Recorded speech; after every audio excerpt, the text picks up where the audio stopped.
Я училась, торговый институт закончила, продукты, товаровед товаров. И поэтому там продукты много учила для здоровья, чтобы людям здоровье хоть немножко добавилось. Да, я экологические чистые продукты стала делать. Вот.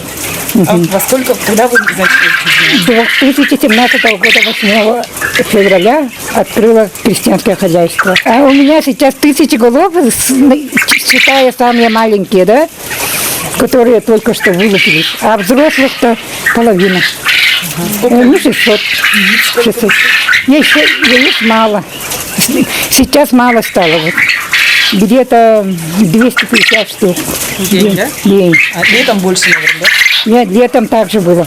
А перед Новым годом, да, через месяц, да, новые вот появились, да, они должны давать. Перед Новым годом спрос очень большой на яйцо. Продаете? Продаю, в магазины сдаю по договору.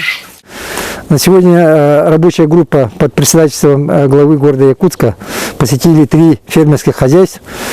Это первое, это разведение лошадей, это коневодческая база, которая находится непосредственно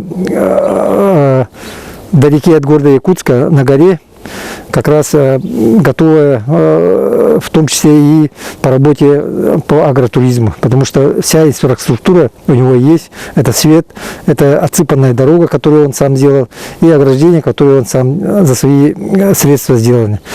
Значит, второе, мы посетили сегодня Сибирь, КФХ, это свиноводческий комплекс, ну, по объему количество свиней он почти совместим с хатарским свинокомплексом. То есть частное лицо вот, держит столько живности, соответственно, там же они перерабатывают и выпускают свою продукцию, что примечательно. В то же дело у них переработка идет и отходов жизнедеятельности животных, то есть